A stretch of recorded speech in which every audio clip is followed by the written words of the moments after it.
આ કચ્છની અંદર વરસાદ ઓછો, હા ત્યાં ફૂલ પાણી, ત્યાં 100 ઇંચ પડે, અમારા પાસે 4 ઇંચ પડે. પણ મને થોડો વિશ્વાસ હતો, સપના હું એ મોટા જોતો હતો કે કદાચ આમાં સફળ થાય અને ભગવાન કરે ને બધા ખેડૂતો જો આમાં રસ લે તો એક દિવસ ભગવાનને અહીં કચ્છમાં આવવું પડે.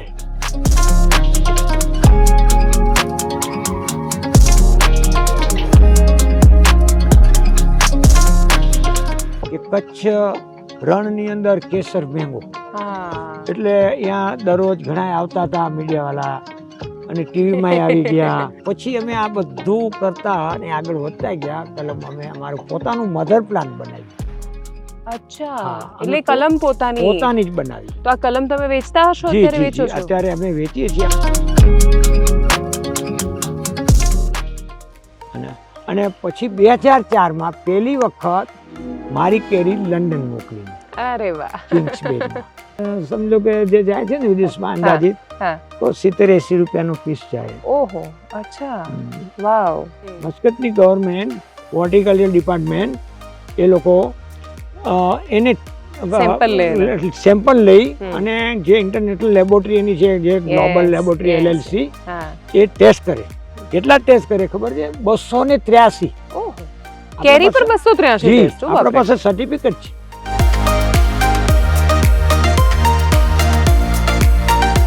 અને 7 ચોપડી ભણેલા બટુકસિંહ બાગાયત અધિકારીઓને ભણાવે છે હવે.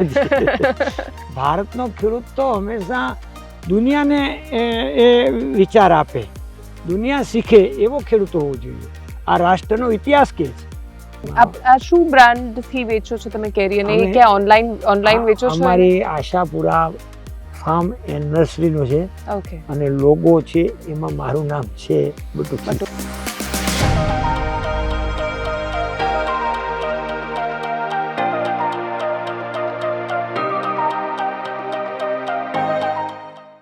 સરસ મજાનો પવન આવી રહ્યો છે અને એ વહેતા પવનની વચ્ચે આંબાના ઝાડ નીચે જ્યારે તમે બેઠા હો ત્યારે મકરંદ દવેની એક રચના મને યાદ આવે છે કે કોણે કીધું ગરીબ છીએ, કોણે કીધું રાંક, કાં ભૂલી જા મન રે ભોળા આપણા જુદા આંક, થોડાક નથી સિક્કા પાસે થોડીક નથી નોટ, એમાં તે શું બગડી ગયું એમાં તે શું ખોટ.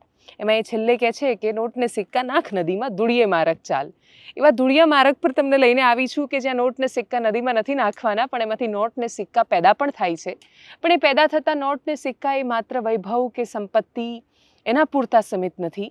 એ આ રાષ્ટ્રને નવી દિશા આપે છે. એ આપણને એટલા બધા સમૃદ્ધ કરે છે અને એ સમૃદ્ધિ આવે છે આ ધરતીમાંથી, જેના માટે કહેવાતું હતું કે મેરે દેશ કી ધરતી સોના ઉગલે ઉગલે હીરે મોતી. તો હીરા મોતી ને સોના જે ધરતી સતત આપી રહી છે એવી કચ્છની ધરતી પર હું છું. અને કચ્છ હું જ્યારે આવી છું ત્યારે મને તેના મીઠડા માણસોની વાતો, એની સંસ્કૃતિની વાત, વિરાસતની વાત, ખેતીની વાત, એટલું કશુંક નવું જાણવા મળ્યું છે. અને આજે હું એનાથી વિશેષ કંઈક નવું જાણીશ અને આ માધ્યમથી, આ સંવાદના માધ્યમથી તમે પણ બહુ જ બધું નવું જાણવાના છો એવો મને પૂરો ભરોસો છે. મારી સાથે કૃષિમાં ક્રાંતિ કરનાર બટુકસિંહ છે. આપનું ખૂબ સ્વાગત છે. Thank you so much. આપણે અત્યારે આ બેઠા છીએ અને બીજું કે તમારું આ ખેતર, તમારી વાડી, આ વાતાવરણ બહુ જ અદ્ભુત છે, દિવ્ય છે. અને એટલે તમે આની જ્યારે શરૂઆત, અત્યારે તો તમને એ દિવ્યતા પણ સમજાતી હશે. અત્યાર સુધીમાં તમને અનેક સન્માનો મળ્યા છે. હવે તમે સમૃદ્ધ ખેડૂતની વ્યાખ્યામાં આવી ગયા છો. પણ શરૂઆત તો એટલી સરળ નહીં હોય બટુકસિંહ. જ્યારે કર્યું ત્યારે ક્યારે એવું વિચાર્યું હતું કે 2025માં કોઈક વાર એવો સંવાદ કરીશું કે એક દિવસ બધા ખેડૂતોને તમે દિશા બતાવતા હશો? જી, અમે ખેતી જિલ્લા ચાલુ ખેતી પહેલા અમારી હતી, એટલે રિટર્ન પાક બધા કરતા હતા. પણ સરવાળો જ્યારે આવે આખા વર્ષનો ત્યારે એવું લાગતું હતું કે આ ખેતી ટકશે નહીં, કોઈ પ્રોફિટ નહોતી. આખર તો આવી ઘણી ખેતી મૂકીને આપણા ગામડાના માણસો બધા વિદેશમાં નીકળી ગયા કમાવાનું. હું ગયો હતો.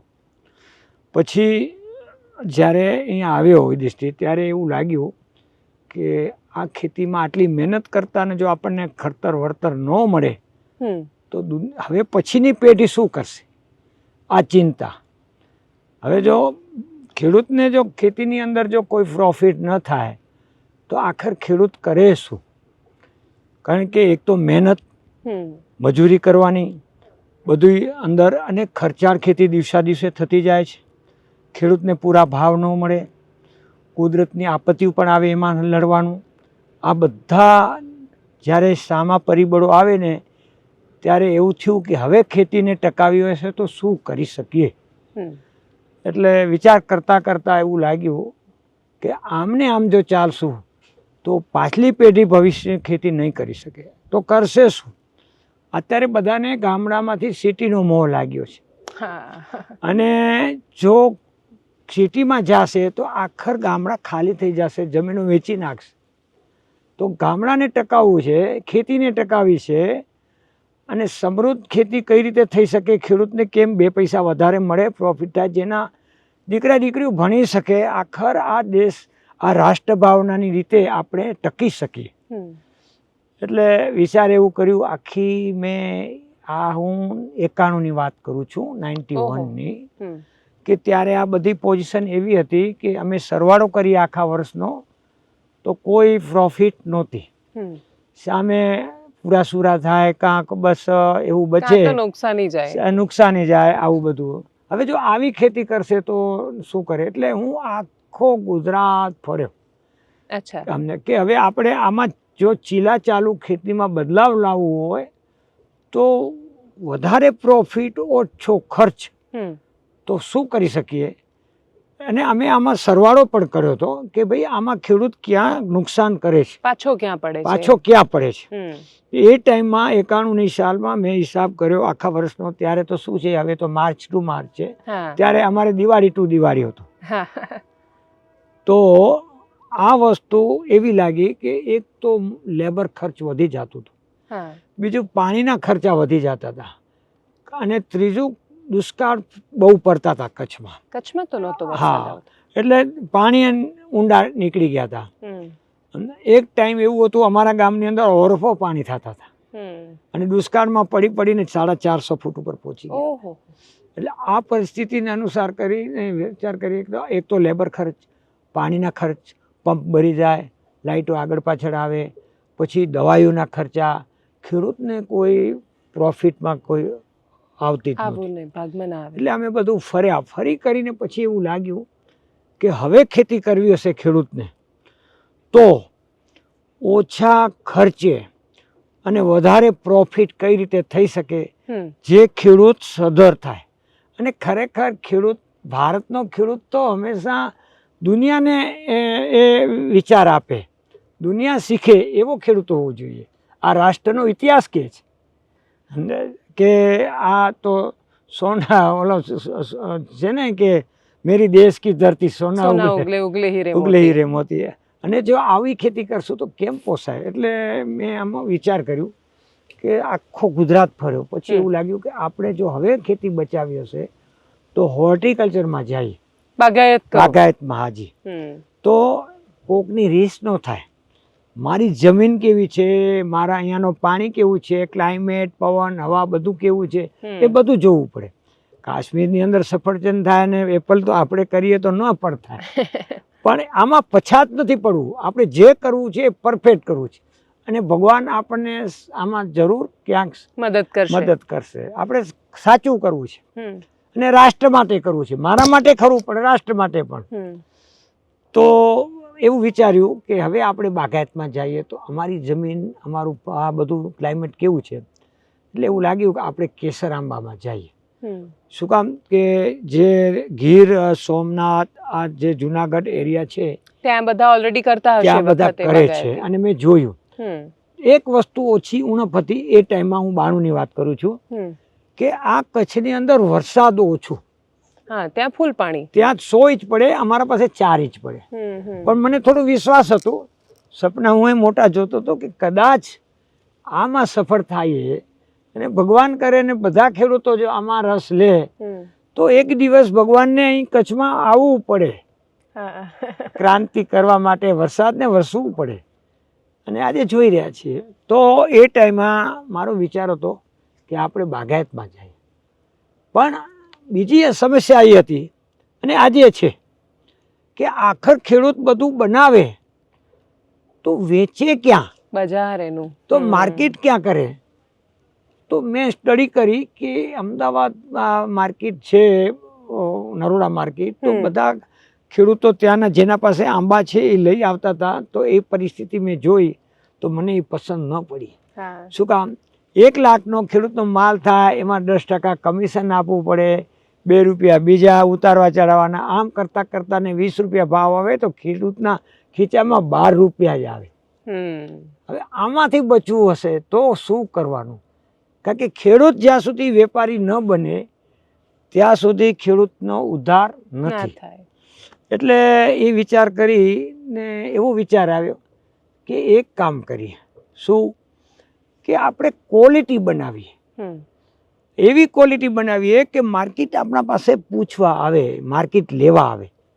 આપણે માર્કેટમાં હાથ લઈને નહીં જવાનું, ખુદ વેપારી આપણા પાસે આવે. આ કરી ન શકાય? હાલો કરીએ. હા, હવે હું જો ક્વોલિટી બનાવીશ તો માર્કેટ મારા એકલાનું કામ નથી. માર્કેટ કોને કહેવાય? 2 ગાડીથી 4 ગાડીથી માર્કેટ ન કહેવાય. માર્કેટ તો એ જમાનામાં મેં સપનું જોયું હતું, માર્કેટ તો 500, 1000, 5000 ગાડીઓનું માલ આ એરિયામાં થતું હોય એને માર્કેટ કહેવાય. શું આપણે એક્સપોર્ટ ન કરી શકીએ? આપણે અહીંયા ડોમેસ્ટિકમાં ન વેચી શકીએ આખા ભારતના અંદર? એવું ન થાય. આપણે કરવું છે ને ભગવાન સપોર્ટ કરશે. એટલે મેં વિચાર કર્યું કે જો હવે હું એકલો કરીશ તો નહીં, તો મારો આ વિસ્તાર આખો મારે સાથે ખેડૂતોને લેવા પડશે. એટલે મેં એક મીટિંગ કરી, આજુબાજુના ખેડૂતોને બોલાવ્યા કે ભાઈ આવો. એ બધા આવ્યા, ચર્ચા કરી કે જો હવે દુનિયા બદલી ગઈ છે, જમાનું બહુ ફાસ્ટ જાય છે અને તમે આમાં સહકાર આપો, આપણે થોડુંક ચેન્જ કરીએ, ચીલા ચાલુ ન હવે મૂકી દઈએ. તો કે શું કરીએ? એટલે મેં એને મારો આખો વિઝન હતો એ સમજાવ્યું કે ભાઈ આપણે આંબાની ખેતી કરવી છે. આવી રીતે ઘણા ખેડૂતના પ્રશ્ન પણ હોય કે ભાઈ 3-3 વર્ષ સુધી પછી ખાઈએ શું? વાત સાચી છે. ભાઈ 10 એકર હોય, 10 એકર હોય તો તમે 2 એકર તો કરો. તો બીજા ખેડૂત ભાઈએ કીધું કે બાપુ આ બધા આપણે કરશું તો લેશે કોણ? જો એક ટાઈમ ધ્યાન રાખજો, કોઈ પણ જમીન વધતી નથી, વસ્તી વધે છે. સમજ્યા? વસ્તી વધે છે એટલે એની ચિંતા ન કરો. એ આપણો માલ તો એરિયાનો 4-5 સોસાયટીમાં પૂરો નહીં થાય, પણ ક્વોલિટીમાં તમે આવો, આપણે સાથે કરીએ, બધું બનાવીએ. તો ત્યાં ભાઈએ કીધું કે આ લાખ રૂપિયા કેદી થાય? અરે તમે આવો તો ખરા, એની અંદર અંતર પાક લ્યો 2-3 વર્ષ સુધી અને ધીરે ધીરે આપણે આગળ વધીએ. પણ ત્યારે એ વસ્તુને માનતા નહોતા, બધા નહીં માન્યા. ક્યાંક છૂટા છવાયા હતા પણ કોઈ ક્વોલિટીમાં નહોતા ગયા. પ્રશ્ન આખરી આવ્યું, તમે કરો ને અમે જોઈએ. આ એક સિદ્ધાંત છે કોઈ પણ વસ્તુનો, તમે નવું કંઈક કરશો એટલે આ પોઝિશન થશે. એટલે મેં કીધું ઠીક છે, અમે 5 ભાઈઓ છીએ. બેઠા, મીટિંગ કરી કે હવે શું કરવાનું. અચ્છા, તમે સગા 5 ભાઈઓ છો? જી હા. અને નક્કી કર્યું કે એક કામ કરો, આપણે કરીએ. પણ એમાં પણ વિવિધ પ્રશ્નો હોય. તો આપણે એક કામ કરો, એક ખાલી 100 ઝાડ આપણે વાવીએ. ખાલી 100 ઝાડ.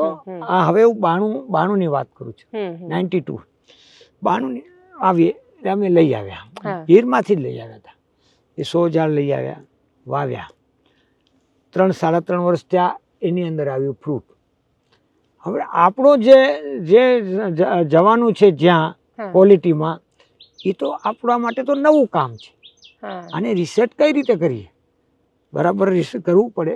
રિસર્ચ કરવું પડે કે ભાઈ આ કેરી છે એમાં આ 100 ઝાડ તો આવ્યા છે, તો હવે આપણે શું કરવાનું? એ કેવું ફળ હોવું જોઈએ, એ કેસરનું ફળ કેવું જોઈએ, એની છાલ કેવી હોવી જોઈએ, અંદરની ગોટલી કેવી હોવી જોઈએ, અંદરના રેસા કેવા હોવા જોઈએ, અંદરનો માવો કેવો હોવો જોઈએ, અંદરનો કલર કેવો જોઈએ અને છેલ્લે ટેસ્ટ કેવો હોવો જોઈએ.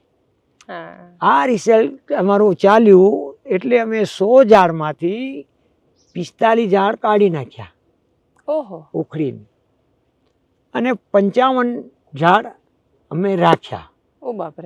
આમાં મિસ્ટેક વાળું કોઈ પણ વસ્તુ હોય, આપણે જ્યાં જવું છે જે એટલે જો નક્કી જ છે કે આટલી અદ્ભુત ક્વોલિટી આપવી છે તો તમારે પછી જે ખરાબ છે એને કાઢવું જ પડશે. હવે અમે 55 ઝાડ રાખ્યા ને અમે નક્કી કર્યું ભાઈઓ કે હવે આપણને જ્યાં ત્યાંથી કલમ લેવાની નથી. શું કામ કે આપણને ક્વોલિટીમાં જવું છે, કોઈ બાંધછોડ નહીં. અને ટાઈમ લાગશે. પંચવર્ષીય યોજના 1, પંચવર્ષીય યોજના 2 અને પંચવર્ષીય યોજના 3 એટલો ટાઈમ લાગે, પછી એનું ફળ મળે. તાત્કાલિક કોઈ વસ્તુ નથી થઈ જતી, રાતોરાત આંબા ના પાકે. એટલે અમે આ નક્કી કર્યું. પછી અમે આ બધું કરતા અને આગળ વધતા ગયા. કલમ અમે અમારું પોતાનું મધર પ્લાન્ટ બનાવ્યું. અચ્છા, એટલે કલમ પોતાની જ બનાવી. તો આ કલમ તમે વેચતા હશો? અત્યારે વેચો છો? અત્યારે અમે વેચીએ છીએ. અમારા પાસે મોટું અમારે કલમનું છે. ક્યાં વાત છે. જ્યાં અને અમે આખું એનું કમ્પ્લીટ. તો કચ્છી કેસરના પાયોનિયર થયા તમે અહીંયા? જી. અરે બાપ રે, ક્યાં વાત છે. હા, અમે પછી અમે મધર પ્લાન્ટ બનાવ્યું. મધર પ્લાન્ટ બનાવી અમને જે વાવવાનું હતું દર વર્ષે વાવતા જઈએ અને આગળ વધતા જઈએ. હવે વધતા વધતા અમુક વર્ષ પછી માર્કેટ આવી કે હવે વેચવાનું કામ ક્યાં કરવું. એમાં એક વેપારી, કારણ કે ત્યારે મીડિયાવાળાએ બહુ ચગાવી નાખ્યું હતું કે કચ્છ રણની અંદર કેસર મેંગો, એટલે ત્યાં દરરોજ ઘણા આવતા હતા મીડિયાવાળા. અને ટીવીમાં આવી ગયા, સ્ટાર ટીવીમાં ન્યૂઝમાં આવી ગયો કે ભાઈ આ આવી. એટલે કોકે વાંચીને અહીંયા મારા પાસે આવ્યા. ત્યારે હું પહેલી વખત એ વેપારી અંજાર બાજુના હતા, 3 લાખમાં બગીચો ઉચકમાં આપી દીધો. ઓહો. હવે એ માણસ બિચારાએ માર્કેટમાં દલાલને વેચવા મોકલતો હોય. વસ્તુ એ થઈ કે એના કદાચ પૂરા ન થયા હોય, તૂટી ગયું હોય, તો આખર મને 50,000 ઓછા આપ્યા. એટલે મેં સ્વીકારી લીધા કે હવે બિચારા પાસે નથી, શું કરે. પણ હવે આપણે આ વસ્તુને સ્વીકારી તો બરાબર છે, પણ હવે એની અંદર માર્કેટ પૂરી ન થઈ એટલે મને સંતોષ નહોતો. એટલે ભાઈઓને સાથે રાખીને કીધું કે આવતા વર્ષે આ લાઈન આપણને કટ કરવાની છે, વેચવાનું નહીં. અચ્છા. તો શું કરશું? ભગવાન એક વર્ષમાં એક વખત આપે છે આ સિઝન. અને આપણે લોહી પાણી કરીને આ વસ્તુ બનાવીએ છીએ, મહેનત કરીને. તો આપણને અધિકાર છે, આપણે પોતે જ શું કામ ન વેચીએ? આપણી પોતાની બ્રાન્ડ બનાવો, આપણો પોતાનો લોગો બનાવો, એને ગ્રેડિંગ કરી પેકિંગ બનાવો, સારો પેકિંગ બનાવો, સરસ, અને મોકલો સારી ક્વોલિટી કરીને, તો દુનિયા તમને સ્વીકારશે. અમે ત્યારથી અમે બંધ કર્યું વેચવાનું અને આજ દી સુધી અમારું આ ચાલુ રહ્યું. હવે સીધા કસ્ટમરને જેને ખાવી છે એ ગ્રાહક તમારી પાસેથી કરી લે છે. એક્સપોર્ટ પણ કરતા હશો તો? જી, એમાં એવું થયું કે આ વર્ષ થોડાક 8-10 વર્ષ નીકળી ગયા, એટલે વચ્ચે એવું પીરિયડ આવ્યું કે ગુજરાત ગવર્મેન્ટ કોમ્પિટિશનનું દર વર્ષે કરતા હોય છે. અચ્છા, કેરીની સ્પર્ધા આખા ગુજરાતનો. હા, કેરીની હરીફાઈ. અચ્છા, એમાં શું હોય? એમાં શું છે કે જ્યાં એ રાખે, કોઈ અમરેલી રાખે, ક્યારેક બીજી જગ્યાએ રાખે, તલાલાગીરમાં રાખે, દક્ષિણ ગુજરાતમાં, અને નાસિક એ બાજુ રાખે, અલગ અલગ.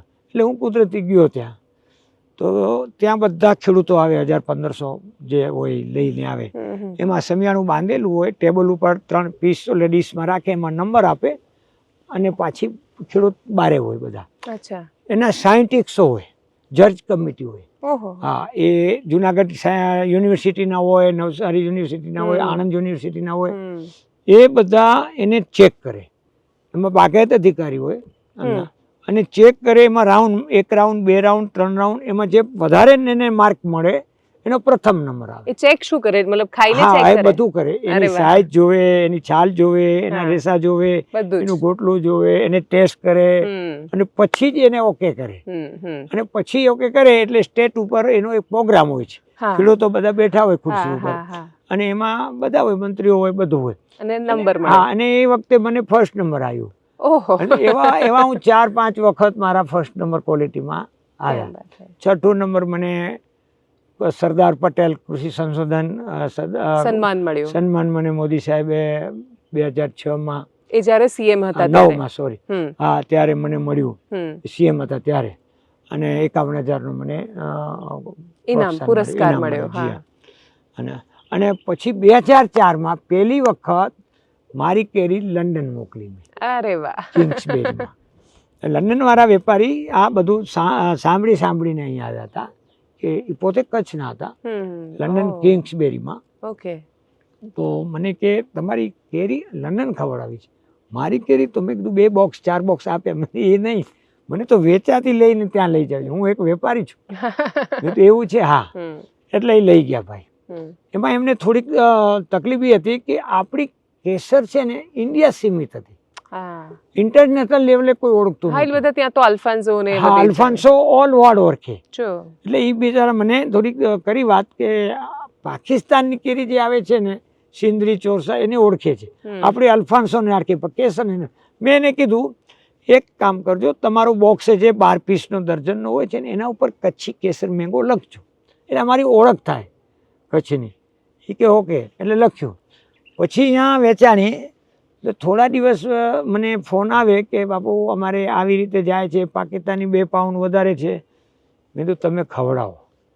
પછી વળી આવ્યું કે હવે તો આપણી એનાથી 2 પાઉન્ડ વધી ગયા. બસ, અને માર્કેટ સારામાં સારી થઈ. ઓકે. એકદમ. અત્યારે કેટલા દેશમાં એક્સપોર્ટ કરો છો? અમારે જો બધા દેશમાં અમે કરી શકીએ, પણ એક વસ્તુ અહીં જરૂરી છે કે સિઝન 1 મહિનાની હોય છે અને હજી ફેસિલિટીની થોડીક કમી છે. હવે અહીંયાથી અમને બાય સી મોકલવા હોય તો અરબી કન્ટ્રીમાં જઈ શકે, મસ્કત મોકલીએ છીએ, મસ્કત દુબઈએ મોકલી શકીએ છીએ. ફોર લંડન જે પ્લેનમાં જાય. હવે અહીંથી અમે અમદાવાદ જઈ શકીએ, ફ્લાઇટ રેગ્યુલર છે નહીં બધું, એટલે બોમ્બે જવું પડે. હવે બોમ્બે જવું એટલે અહીંયાથી આપણને થોડોક 20-25 કલાક બાય રોડ લાગે. ક્વોલિટી જે આપણને કરવી હોય ને તો નજીકમાં નજીક જો એરપોર્ટ હોય ને તો આપણું માલ ફ્રેશ થાય. અત્યારે દુનિયાને મને ફ્રેશ જોઈએ છે બધાને, સમજા? એટલે એમાં આપણે થોડાક હજી પાછા પડ્યા છીએ, પણ મને લાગે છે કે અત્યારે થઈ જશે, કારણ કે અત્યારે બધું ચાલે છે આખું વિશ્વ એક બજાર બની રહ્યું છે. હા, થઈ જશે એમાં.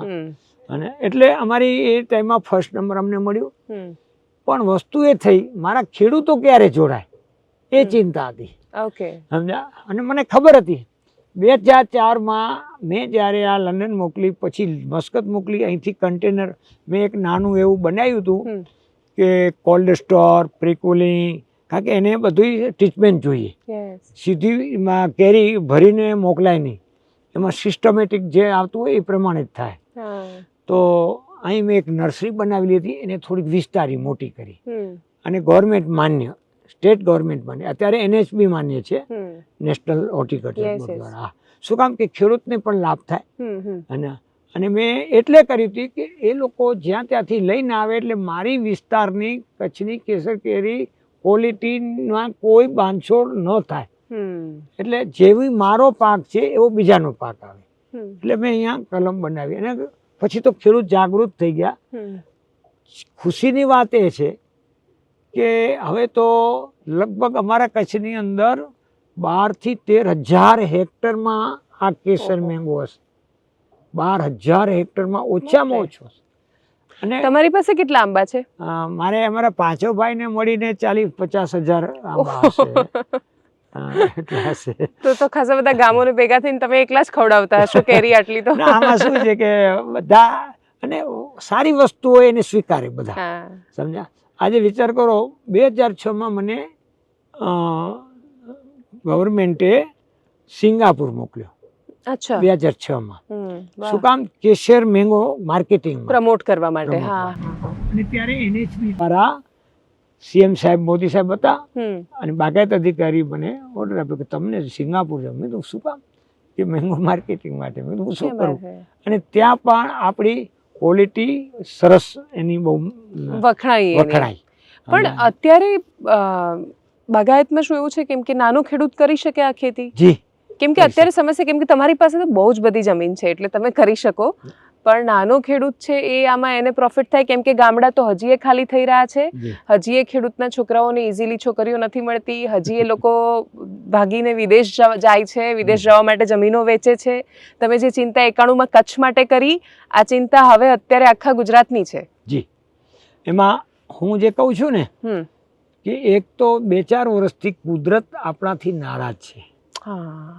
એટલે ખેડૂતનો જ્યારે આ પાક જો અત્યારે અમે રાજી થઈએ છીએ. હા, પણ પછી રાજી ક્યારે જ્યારે ફૂલ આ વર્ષે આવ્યું ને હા દરેક ખેડૂતોને એવું લાગ્યું કે ઓહો આ વખતે તો ભગવાન મબલખ પાક આપણે મગલક પાક આવશે પાક પાક આવશે પછી અહીંયા ભરાશે આપણે આ કરશું દીકરીના લગ્ન થઈ જશે સપના જોયા સપના બધા જોતા હતા પણ કુદરતને શું થયું 4-5 દિવસની અંદર આ ફૂલ બધું બળી ગયું હા સમજે આ થોડું થોડું જોવો છો ને અને તેથી મેં વિચાર મારો અત્યારે નહીં 92 ની અંદર મેં અમારા ભાઈઓ સાથે વિચાર રજૂ કર્યો હતો કે આપણે આ વાવેતર કરીએ છીએ ને એની અંદર એક ધ્યાન રાખજો ઓછું ભલે મળે પણ કોઈ ફર્ટિલાઇઝર નાખવું નથી બધા ઓર્ગેનિક હાજી કોઈ ફર્ટિલાઇઝર નાખતા નથી આજ દી સુધી અમે એની અંદર યુરિયા ડીએપી આ આંબાના ઝાડને કોઈ ચખાડ્યું નથી અને એનો ફળ અત્યારે અમને મળે છે કારણ શું કે એ ટાઈમમાં અમે આંબા મોકલતા હતા પણ ત્યાં યુરોપ અરબી કન્ટ્રી એટલી સ્ટ્રીક નહોતી અત્યારે છેલ્લા 15 વર્ષથી એટલી સ્ટ્રીક થઈ ગઈ છે કે અમારી કેરી મસ્કત જાય ને તો પેલો ત્યાંની ગવર્મેન્ટ મસ્કતની ગવર્મેન્ટ હોર્ટિકલ્ચર ડિપાર્ટમેન્ટ એ લોકો એને સેમ્પલ લઈ અને જે ઇન્ટરનેશનલ લેબોરેટરી એની છે જે ગ્લોબલ લેબોરેટરી LLC એ ટેસ્ટ કરે કેટલા ટેસ્ટ કરે ખબર છે 283 કેરી પર 283 ટેસ્ટ આપણા પાસે સર્ટિફિકેટ છે ક્યાં વાત છે જી હવે એ 283 ટેસ્ટમાંથી આપણી કેરી પસાર થાય છે છેલ્લા 15 વર્ષથી હજી સુધી કોઈ ગડબડ થઈ નથી અને આપણે આ વિચાર જ્યારે આવ્યા અને આપણે આજ સુધી કોઈ ઝેર ચખાડ્યું નથી એના પરિણામ અત્યારે ફળ મળે છે મતલબ ખેડૂતને ભલે થોડો સમય કે શરૂઆતમાં કે ગમે તે રીતે કપરું લાગે પણ એમણે ઓર્ગેનિક બાજુ આજે નહીં તો કાલે વળવું જ પડશે કોઈ રસ્તો જ નથી આપણી પાસે બાકી જમીન જ મરી જશે તો શું કરીશું ના અમે જો ગાયોનો છાણ ગોબર એનું ગાયોનો ગૌમૂત્ર છે છાશ છે વર્મી કમ્પોસ્ટ બનાવીએ આ બધું સારું સારું ખવડાવીએ છીએ અને આ જે ઝાડ છે ને એ તો અમારો એક પરિવારનો સભ્ય છે અમે એવી રીતે એને રાખીએ છીએ સમજ્યા ના કોઈ એને એવી રીતે અમે દુઃખ સુખ એમાં બધું ભાગીદાર છે કુદરતે ખેડૂતનો તો જીવ હોય છે એની ખેતી એમાં કોઈ સવાલ જ નથી તમે તો ખૂબ મોટા ખેડૂત છો પણ એ મોટા ખેડૂત બનવાની શરૂઆત કદાચ પહેલેથી આટલી સરસ તો હશે નહીં ખૂબ શ્રીમંત પરિવારમાં જન્મ્યા બહુ પૈસાદાર ફેમિલીમાં જન્મ્યા કે શું સ્થિતિ હતી જ્યારે અહીંયા આપણે કચ્છના આ વિસ્તારમાં આમ તો અમે મઉ વસાવ્યું વિક્રમ સંવત 1753 વડવા આવ્યા હતા અચ્છા અમે આઈનેસ કચ્છ સ્ટેટમાંથી ઉતરેલા અચ્છા એટલે જાગીરદાર તો હતા જ પણ જમાના નીકળી ગયું અને મારા ફાધર બહુ નાના હતા ત્યારે મારા દાદા દાદી એક્સપાયર થઈ ગયા પછી પરિસ્થિતિ અનુસાર જમીન હતી પણ થોડી હતી પછી હું જુવાન થોડુંક ભણતો હતો અને ભણવાનું મૂકી દીધું શું કામ કે મારા બાપુજીને મદદ કરવા માટે કેટલું ભણ્યા તમે હું 7 ચોપડી ભણેલો છું અને 7 ચોપડી ભણેલા બટુકસિંહ બાગાયત અધિકારીઓને ભણાવે છે હવે મારા પાસે આવે છે સ્ટુડન્ટ અહીંયા બે મહિના રોકાય છે મહિનો રોકાય છે 2 મહિના રોકાય છે બધા અચ્છા સ્ટુડન્ટ્સ અહીંયા હાજી ઇન્ટર્નશિપ કરવા આવતા હશે બધા આવે છે અને આપણે એને સારી રીતે હા રિસર્ચમાં પણ એમને તો બહુ કામ લાગે કેમ કે ત્યાં ભણવાનું અને અસલી ખેતરમાં જઈને જોવાનું એમાં બહુ મોટો ફરક હોય એ સારી અમે એક્સટેન્ડ કરીને બરાબર મોકલીએ ટ્રેન કરીને મોકલતા હશો પછી તમે ગયા મસ્કત મસ્કત જઈને શું કર્યું ત્યાં મજૂરી કરી હતી મજૂરી એટલે શું મતલબ મજૂરી હા એટલે લેબર હતો હું તો ભણ્યો નહોતો 7 ચોપડી ભણી ગયો હતો તે ટાઈમમાં 1500 રૂપિયામાં તો હું મસ્કત પહોંચી ગયો સ્ટીમરમાં હા અને કંપની હતી અમારા શેઠની નાસર અરબીન company civil contract road department ત્યાં તો બહુ હાર્ડ કામ હતું કન્સ્ટ્રક્શન રોડ ડિપાર્ટમેન્ટ એટલે મજૂરીનું કામ કરતા હશો તગારા ઉચકવાના બધું કરવું પડે તગારા ઉતારવા પડે અને બધું કામ પેન્ટરનું કામ કર્યું સિમેન્ટ ઉપાડી પછી છેલ્લે એટલે આ 1 વર્ષ આ બધું કર્યું પછી એક અમારે આરબની કંપની ત્યાંના આરબ લોકો હતા શેખ એની કંપની હતી અને એના ફાર્મની અંદર મને મોકલ્યો એ ફાર્મમાં જેમ તેમ સલાલા હતો હું મસ્કત એટલે સલાલા કન્ટ્રી સલાલા થોડો ગ્રીન પણ ત્યાં હું જ્યારે ગયો ને 77માં 77માં હું 18-19 વર્ષનો હતો, 18 વર્ષનો. એટલે મને કોઈ દુનિયાની ખબર નહોતી. પણ મેં એક નક્કી કર્યું હતું કે હવે આ દુષ્કાળ ઉપર દુષ્કાળ પડે છે અને જો કાંઈક હવે જિંદગીની અંદર કમાવવું હશે તો મારે અહીંયાથી નીકળવું પડશે. મારા બાપુજી રાજી નહોતા હું ગયો ત્યારે, પણ અમારો કચ્છ આખો લગભગ બધી જગ્યાએ, આફ્રિકા, કોઈ લંડન, બધા ખેડૂતો અહીંયાથી નીકળતા ગયા. બહુ જ હજી આફ્રિકામાં તો ખૂબ કચ્છી માણસો ત્યારે તો છે. એક પરિસ્થિતિ નહીં અનુસાર. હવે તો એટલું દુઃખ હવે તો જ નથી. ઉદ્યોગપતિ થઈ ગયા હવે છે તો બધા. દુઃખ નથી ત્યાં. હવે તો ત્યારે તો શું છે કે હું તો આજે કહું છું કે ભગવાન આવું દુઃખ કોઈને ન આપે, સમજ્યા. ત્યાં તો એટલી બધી તકલીફ હતી, પણ એ સહન કરવું જ પડે. અને હવે પછી આ ગ્રીન આમાં બેઠા છીએ અને ખૂબ સહન કર્યું અને પછી સુખી એવું જોયું, કારણ કે આપણે એક નીતિથી કામ કર્યું. અમારા શેઠે મારી કદર કરી. આજે પણ એ ફાર્મ છે ને મારા ગામના છોકરાઓ છે અને બાપુનો ફાર્મ તરીકે ઓળખાય છે. મસ્કતમાં આ ત્યાં સલાલાની સલાલામાં. હાજીયા. આહા. હા, અને હું 27 વર્ષ પછી ગયો અહીં. હું 86માં જ્યારે અહીં 85માં આવ્યો અને 27 વર્ષ પછી ગયો ત્યારે હું એક બિઝનેસમેન તરીકે ગયો હતો. અમારા અહીંયા ખીમજી રામદાસ કંપની છે, એને કેરી અમારી ત્યાં જોતી હતી, એટલે મને બોલાવ્યો. અમારી મિટિંગો થઈ કે નહીં, આપણી કેરી અહીંયા મસ્કતમાં વેચવી છે. એને ખાધી, સારી લાગી બહુ, તો એની માર્કેટિંગ કરવી હતી. અમે નક્કી કર્યું કે ભલે અમે મોકલશું. પણ 27 વર્ષ પછી ગયો તો મેં એમને વાત કરી કે મારે સલાલા, મારે અમારા શેઠના અહીંયા જવું છે. કે ત્યાં શું છે કે મારી કરમભૂમિ છે, કારણ કે હું એમાંથી મને જડ્યું છે. તો કે ભલે, એનું નામ લીધું. અત્યારે અમારા શેઠનો છોકરો ત્યારે ઓલ ઓમાનનો બ્રિગેડિયર હતો, સમજ્યા. અને મેં સંબંધ સીધા આજે પણ ચાલુ રાખ્યા છે. એટલે હું ત્યાં ગયો તો ત્યાં પણ મારું બહુ સન્માન કર્યું કે હું નાનો હતો ત્યારથી ત્યાં હતો. અને ખૂબ એ લોકોએ મને આપ્યો. અને અહીં પણ આવી ગયા. એ શેખ અમારા દીકરાના લગ્ન હતા ને મોટાના, ત્યારે મેં કીધું અહીં આવો. અને અહીંયા 6 દિવસ મારે અહીંયા રોકાણા હતા મહુ, સમજ્યા. અને બહુ પ્રભાવિત થયા. એને એવી ખબર જ નહોતી કે આ બધું આટલું બધું આવું બધું છે. અને એક આપણી જેને કહીએ ને કે વાત એક ખરાબ છે અત્યારે, કેમ આ બધા જાય છે ખરાબ કે હિન્દુ મુસ્લિમનું કરે, પણ એને એવું કીધું કે આટલું તો મને ખબર નથી, તમે આટલા ભાઈચારાથી રહ્યો છે. તો મેં કીધું અમારે આવું જ છે, અમે કોઈ એ રીતે કરતા જ નથી. તો બહુ રાજી છે, સમજ્યા. અને પછી હું અહીંયાથી સ્ટાર્ટ કર્યું. ત્યારે હું 92માં, આપણે 77માં મજૂરી કરવા ગયો હતો. અને પછી દર વર્ષે હું મસ્કત જાઉં બિઝનેસ માટે.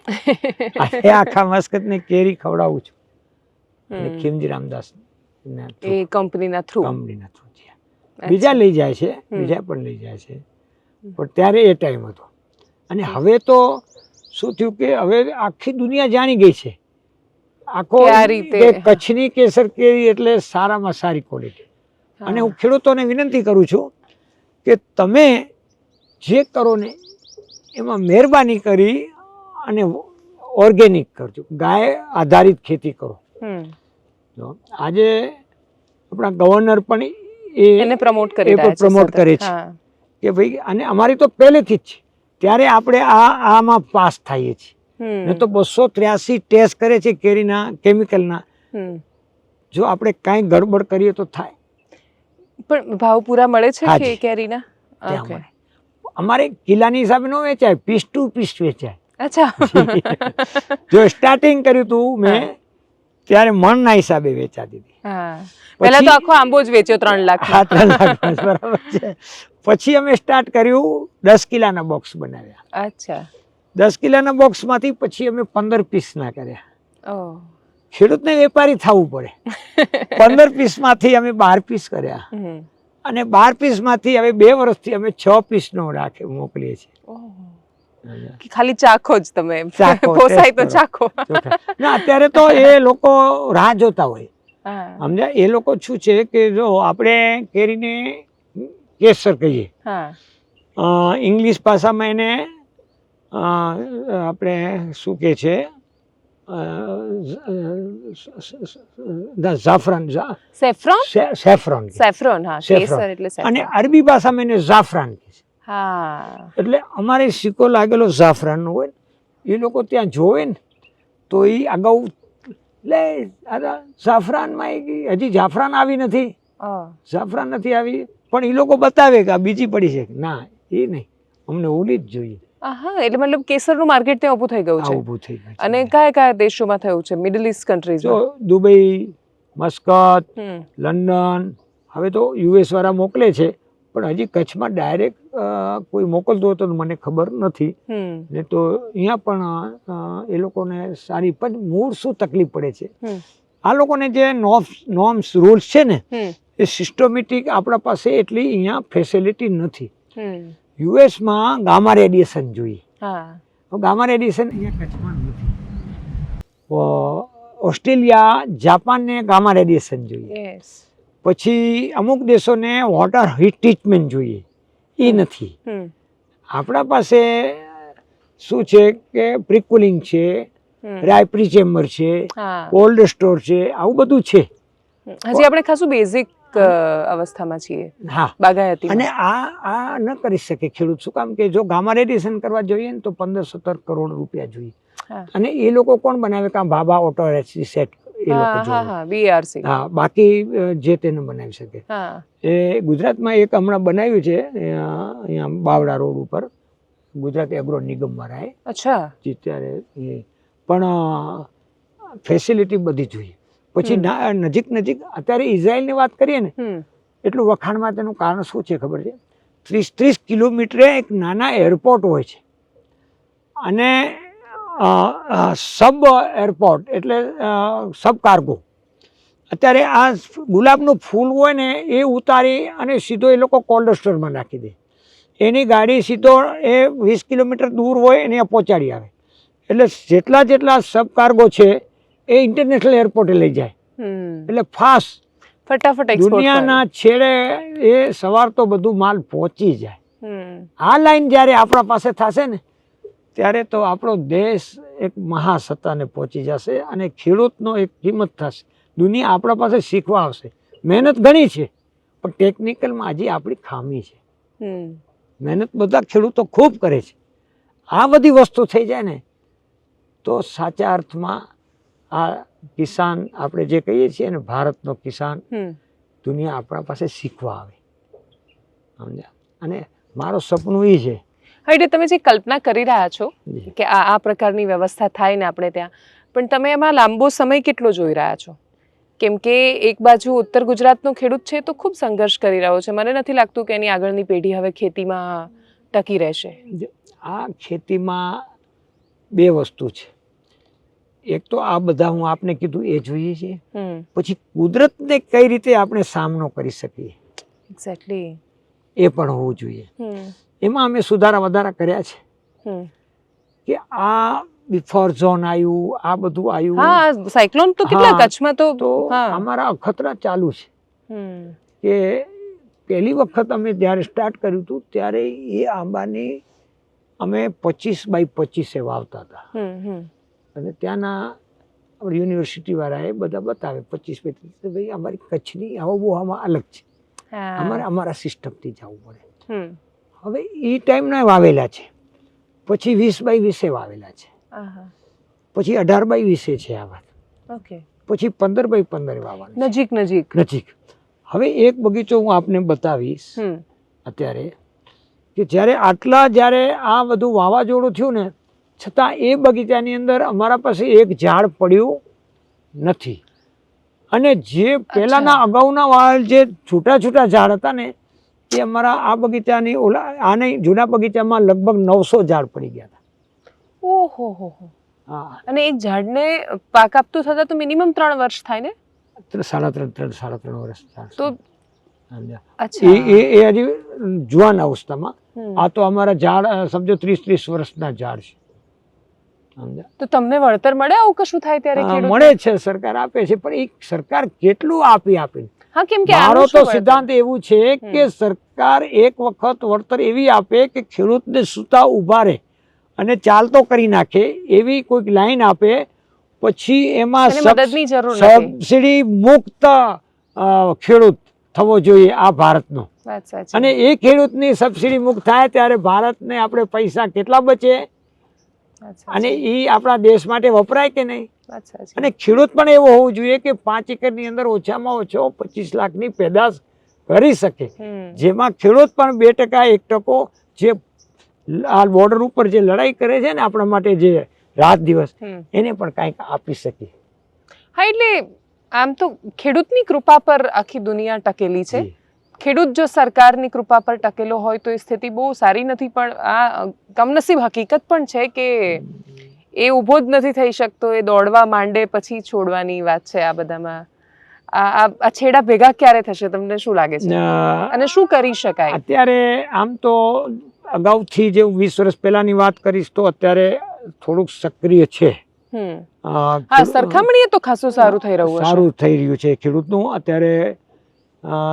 જરૂર ઘણું એટલે સારું થાય છે, પણ હું જે કહું છું ને એ સિસ્ટમથી જો એક પ્રેક્ટિકલો ખેડૂત છે, ટેકનિકલો સાયન્ટિસ્ટો છે, એ બધાને સાથે રાખી અને પછી કાંઈક આપણે કરી શકીએ કે આ જમીનથી કરી, બિયારણથી કરી, પાકથી કરી અને માર્કેટિંગ સુધી જો તમે આમાં એક વસ્તુ, એક મગજ લડાવો કે હવે આપણે શું કરવું છે, તો જ ખેડૂતનું ભલું થાય.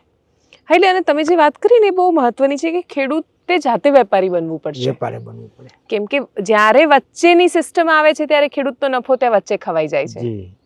અને એમાં એ બાગાયત જેવામાં તો બહુ મોટું પ્રોફિટ માર્જિન ખતમ થઈ જતો હશે.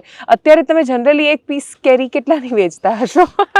મને કાંઈ વાંધો નથી, મારા પાસે કોઈ લઈ નહીં જાય. અમે જે અત્યારે સમજો કે જે જાય છે ને વિદેશમાં, અંદાજિત 70-80 રૂપિયાનો પીસ જાય. ઓહો, અચ્છા, વાવ. તો તમે પણ બધી નથી વેચાતી. મારું એ તો 2-4% માન એક્સપોર્ટ થાય છે, બાકી ફેસિલિટી નથી. જો ફેસિલિટી સારી હોય ને તો અમે આ ઇન્ડિયન આપણા આ ખાલી ગુજરાત કચ્છ છે ને, તમારે ત્રિજોરી ભરી દઈએ અમે આ દેશને ખેડૂતો, અને ભયો થઈ જાય. સમજ્યા? ખેડૂતને કોઈ દિવસ સબસિડીની જરૂર નથી. પણ આ હું જે વાત કરું છું મારા હિસાબે મને જે થોડીક સમજ છે, એક્સપોર્ટ ફેસિલિટી ને બધું કરવું પડે, ક્વોલિટીમાં જવું પડે, એને ઝેર મુક્ત થવું. આજે દુનિયા છે ને ઝેર ખાવા તૈયાર નથી. હવે હા, એ પૈસા આપે છે, કેમ ઝેર ખાય? પૈસા આજે તમને પૈસાની કિંમત નથી અને ઝેર ખાવા તૈયાર નથી. પણ હકીકત સાચી હોવી જોઈએ કે મેં આ ઝેર મુક્ત છે, એવો સામે વ્યક્તિને વિશ્વાસ હોવો જોઈએ. હા, એ ભાવ હોવો જોઈએ. અત્યારે એટલે પ્રોબ્લેમ જ એ છે કે ઘણા બધા લોકો જ્યારે એ ઓર્ગેનિક, મને કહ્યું તમે, આ તો અત્યારે આપણા દેશમાં તો ભરોસા પર જ ચાલે છે. તમે કહ્યું કે ઓર્ગેનિક છે, મેં માની લીધું, કેમ કે મારી પાસે વચ્ચે કોઈ વ્યવસ્થા નથી. બહારના દેશોમાં વચ્ચે એ વ્યવસ્થા છે જે ટેસ્ટ કરીને એવું કહે છે કે ભાઈ આ ઓર્ગેનિક છે, સર્ટિફાઈડ કરે છે ને એના પૈસા છે. અને હું તો એ કહું છું કે તમે અમુક એરિયાની અંદર જે વિસ્તાર છે એમાં લેબોરેટરી રાખવી જોઈએ, ટેસ્ટ કરવું પડે, અને પછી એની માર્કેટ અલગ હોવી જોઈએ. તો ખેડૂતને 2 પૈસા વધારે મળે અને દુનિયાને પણ સારું, કારણ કે આરોગ્ય સારું થાય, આપણે એમાં પણ બચી શકીએ.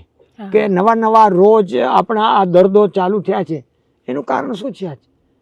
અરે અનેક બીમારીઓ, આનું ખાસા બધાનું મૂળ અહીંયા છે, એમાં કોઈ સવાલ જ નથી. એટલે આમાં અત્યારે સરકાર સક્રિય છે, પણ વસ્તુ પાયાથી વસ્તુ થાય ને. મેં આ બધું ઓર્ગેનિક કર્યું, તમને કીધું ત્યારે ખબર પડી, પણ મારી સર્ટિફિકેટ જોશો તો તમને ખબર પડશે. પણ હું અત્યારે બજારમાં જઈશ તો જે બહારની ભાવની આવે છે એ જ મારા ભાવ આપશે. અચ્છા, હા, અહીંયા બજારમાં શું ફરક પડે? ભાવ તો સરખો જ મળતો હશે? સરખો જ મળે છે ને. કોક છે અહીંયા ભુજની આજુબાજુ કર્યું છે કે અલગ સવારના 2 કલાક ચાલુ રાખે છે. અમારા મનોજભાઈ ને છે બધા, એ સારી બધું વ્યવસ્થા ગોઠવેલી છે. પણ જનરલી જોઈએ ને તો ખેડૂતનું મન વધે કે આપણી કેરીની કિંમત થાય છે. ઓલી તમારે 50 રૂપિયા કિલો જાય છે, તો આપણે 70 રૂપિયા જાય છે. તો આને પકવો કેવી રીતે? આનો પાક ઉતારો કેવી રીતે? કેમ કે એમાં તો પડી જાય તો આઈ થિંક પાકે નહીં. ના, અમારી સિસ્ટમ અલગ છે.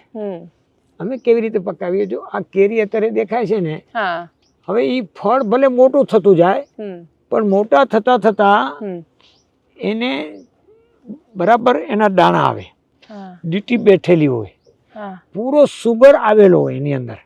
ભલે ગ્રીન હોય ને, એને કાપો ને તો એની અંદર કલર હોવો જોઈએ. એટલે કેરીમાં વજન આવી ગયો, સુગર આવી ગયો, એની પોઝિશન આવી ગઈ, એટલે અમે એને એવી જ ઉતારી, એક સાથે બધીને ઉતારી. અચ્છા, એટલે ઝાડ પરથી ઉતારો, ઝાડ પર પકવવા દો એને કે ના, એને એલી કેચીથી ઉતારવી પડે. ઓમ કાચી હોય, પણ કાચી હોય ને છતાં એને તમે કાપો ને તો એની અંદર કલર હોવો જોઈએ, કારણ કે એમાં સુગર આવી ગયું. હા, એટલે મતલબ 3-4 દિવસમાં હવે 4-5 દિવસમાં, એ 3-4 દિવસમાં પાકી જશે. અને આમ વાત કરું તો મને કાંઈ વાંધો નથી, ટેસ્ટ કરી જોજો. તમારા ઘરમાં બધામાં લેબોરેટરી છે. હા, કેવી રીતે? જો હવે તમને વાત કરું, તમે બજારમાંથી કેરી લઈ આવો, ફળ પણ મોટું હોય, પણ તો ડોલ પાણીની ભરી અને એ કેરી તમે ડોલમાં રાખશો ને, જો એ પોઝિશન ખાવા જેવી નહીં હોય ને તો તરશે પાણીમાં. અને જો એ ખાવાની પોઝિશન સારી હશે ને તો સમજી લો કે બેસી જશે પાણીમાં. એટલે તમને એમ સમજી લેવું આ ખાવા લાયક છે. બાકી તમે બીજું ને જોયું, મોટું ફળ જોયું, કલર જોયું, એ નથી. આ તમે અનુભવ કરી લેજો. ઘરોઘર લેબોરેટરી છે. કારણ કે એ વેપારીઓ પણ વિચાર કરે, અને બધા જે કોન્ટ્રાક્ટ વાળા ઉતારી લે છે ને, જેમ કાચી પાકી પૈસા માટે, એ પણ વિચાર કરે. પણ સારું વસ્તુ ખવડાવો, તમે 2 રૂપિયા વધારે લ્યો. અને લોકો આપે છે સારું ખાવા માટે. હવે કેવું થયું છે કે કેમિકલ એ ટાઈપનું છે કે આ તમારે એક તગારામાં 1 ટીપો 2 ટીપા નાખ્યું, એ કેરી બોડી અને તમે રાખી દીધી, એ 24 કલાકમાં એમાં કલર આવી જાય, પાકી આવી જાય. વિચાર કરો, એ આપણે ખાઈએ, આ પરિસ્થિતિ પછી ડોક્ટરે જવાનું થાય કે નહીં થાય? આવા ઝેરી રોગ પછી આવે કે નહીં આવે? અને પછી આપણે એવું કહીએ કે અમે તો બહારનું કશું ખાધું જ નથી તો એ બીમાર થઈ ગયા. બધામાં શાકભાજીમાં હાલત છે. હવે એમાંથી બચવું હશે તો મેં આપણે વાત કરીને કે તો આ ગૌ આધારિત ખેતી કરવી પડે, અને બધા હવે જાગૃત છે. નહીં તો આ વાત કરતા કરતા ને આપણે લડે કે શું કામ આવું બધું કરો છો, યુરિયા ડીએપી વગર થાય જ નહીં. અને આને કેટલા વર્ષ થયા, જો 92માં કર્યું, હજી સુધી ડીએપી યુરિયા અમે ચખાડ્યું નથી, છતાં અમને ફર્સ્ટ ક્લાસ કેરીઓ આપે છે, ખુશી થઈને આપે છે. જીવતી જમીન છે, ધરતી આશીર્વાદ આપતી હશે તમને સતત. ના, અમે આની અંદર આપણે જોશું ને, હજી ઘણું જાણવાનું મળે. તો તમે જ્યાં અમે પાણી આપતા હશું ને ત્યાં અમે અળસિયા, જે એ હશે, એ ક્યારે હોય અળસિયા?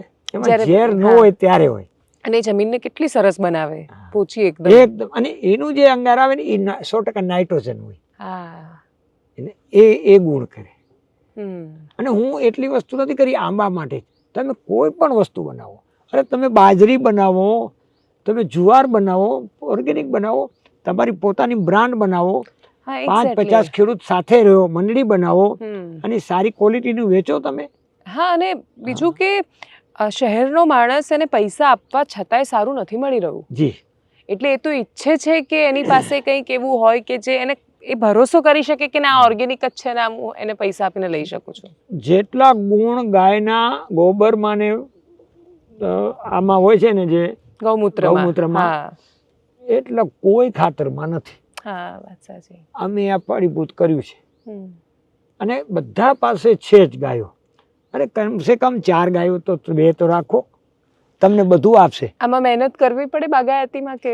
મહેનત તો બધી હોય જ છે, અને આમાં બધી વ્યવસ્થિત કરવી પડે. કેરી ઉતરી જાય એટલે એની અંદર ટ્યુનિંગ કરવું પડે, કટિંગ કરવી પડે, નવું આવે માલ, પછી એની અંદર ખાતર નાખવું પડે. આ 2 સાઈડો છે ને, એમાં ખાડો કરી અને એની અંદર ખાતર નાખીએ ગાયોનું, ગૌમૂત્ર, અને સ્પ્રે દઈએ, બધું ઓલું બાયો, એ બધું કરવું પડે. ક્યાંક કીડો હોય, જો આમાં કીડો છે, બચી ગયો છે ઝાડ, તો એવી રીતે અમારે કરવું પડે.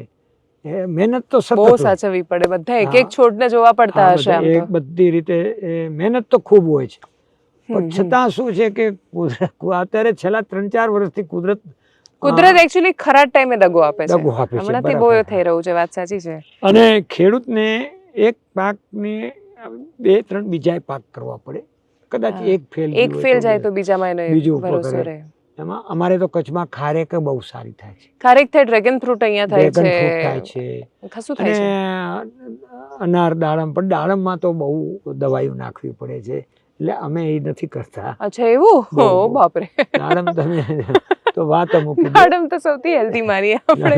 હેલ્ધી સાચી, પણ ત્યારે તમારે જે ટ્રીટમેન્ટ કરતા હોય ને એ જોવો ને તો અરે તમને એક જાણવું દિવસ પડે. મેં છે ને હું નાસિક બાજુ ગઈ હતી અને ત્યાં મેં દ્રાક્ષ પકવતા જોયા હા, ખેડૂતોને, બોલી નાખ્યા. આમ બોળી અને જે બોળી. ડીપિંગ એવું કહે એને, એમણે જે રીતે આમ દવામાં બધા બોળ્યા, મેં ત્યારથી દ્રાક્ષ જોઈને ગળું ખરાબ થઈ જાય છે મારું. આ જ હાલત દાડમની છે. અરે બાપ રે, આ બધું જોયાનું ઝેર છે. હા, ખાતી વખતે નથી ખબર હોતી. એટલે ખેડૂત છે ને હંમેશા મહેનત ખૂબ કરે છે. હા, અને અત્યારનો ખેડૂત તો હવે બહુ ટેકનિકલ લેટેસ્ટ બધી ટેકનોલોજી પણ વાપરે છે. અને હું તો એક જ પ્રશ્ન આપણે મારે મગજમાં છે કે એ ટાઈમમાં જ્યારે અમે નાના હતા ત્યારે મને એક એવો ખેડૂત બતાવો કે મહેનત કરી ખાલી ખેતી ઉપર અને કોઈ ખેડૂતનો દીકરો બીજી ધંધો નહીં, એ ખેડૂત આધારિત ખેતી આધારિત એ દીકરાને કોઈ દિવસ કોઈએ ડૉક્ટર બનાવ્યું હોય, કોઈ આઈએસ બનાવ્યું હોય, એવું મને એક દાખલો આપો ખાલી ખેતી ઉપર હો. અને હવે ટાઈમ એવો છે કે ખેડૂતોને દીકરાને નોકરી કરવાની જરૂરી નથી, જો સારી રીતે ખેતી કરશે અને ઇન્સર્ટ કરીને ખેતી થાય ઇઝરાયલ પદ્ધતિ, અને જો તમે વ્યવસ્થિત રીતે કરશો તો તમને ધરતી માતા આપવા તૈયાર જ છે. હા, એટલે તમારે ભણવાનું છોડવું પડ્યું હતું અને તમારા બાળકોને તમે સારી રીતે ભણાવી અમે શક્યા. ભણાવ્યા. એ મારે ડંખ હતું થોડું કે હું ક્યારેક કોઈ મિટિંગોમાં જાતો હોઉં ને, અમારે વિદેશમાં જવું પડે ત્યારે મને એવું લાગે કે હું ન ભણું. મને અરબી આવડે છે પણ ઇંગ્લિશ ઓછી આવડે. તો હવે હું તો ક્યાં ભણી શકું. મેં મારા દીકરા ભાઈઓને બધા દીકરાને, મારો દીકરો ડૉક્ટર છે. અચ્છા. હા, એ રેડિયોલોજિસ્ટ છે, MD. એના મિસિસ પણ રેડિયોલોજિસ્ટ છે. અને બીજો દીકરો MBA કર્યું છે. બીજા ભાઈઓનો દીકરો MBBS કર્યું છે. બીજા 2 એગ્રીકલ્ચર BSc એગ્રીકલ્ચર કર્યું છે. બહુ સરસ. હા, એટલે એમાં કામ આવે. પછી જે MBA કર્યું છે એ માર્કેટિંગમાં કામ આવે. અને એટલે કદાચ તમે માર્કેટિંગના બધામાં ખાસા બધા એક્ટિવ પણ હવે થયા. હવે બધા લાઈન છોકરા, મેં પૂછ્યું તમને નોકરી કરવી છે દીકરાઓને, બધા ભાઈઓને અમારે, કે ના, તો તમે શું ધંધો બિઝનેસ કરશો? કે ધંધો શું કરીએ? તો પછી ખેતી કરશો? કે હા, તો લાગી જાઓ. છેલ્લા 5 વર્ષ થયા, જો અમે જે કર્યું છે એનાથી વિશેષ કરે છે. હા, કેમ કે એમને હવે ખબર છે સોશિયલ મીડિયા પર કેરી વેચતા આવડે છે. આપણા પાસે તો 5-50 માણસો કામ કરતા હોય બિચારા, ગરીબ માણસો, અને એને તમે કંઈક આપો. આપણે નોકરી વાળા ઘણા છે, નોકરી કરે બિચારા, પણ બધા માટે કઈ દેશ નોકરીમાં પછી તમે બીજા ક્યાં જશે? નોકરી આપશે કોણ? બધાને લેવી જશે તો. એટલે હવે ખેડૂતને છે ને વેપારી થવું પડે, અને ખેડૂતના દીકરાને પણ વેપારી થવું પડે. અને આની અંદર સારી વ્યવસ્થિત રહે તો મારો એક આખર સપનું એવું છે કે ખેડૂત સારામાં સારી ફસલ લે, ભલે 5 એકરનો નાનો ખેડૂત હોય, મિનિમમ 20 લાખ રૂપિયા એને આવક હોવી જોઈએ. હવે હું એના ઉપર છું.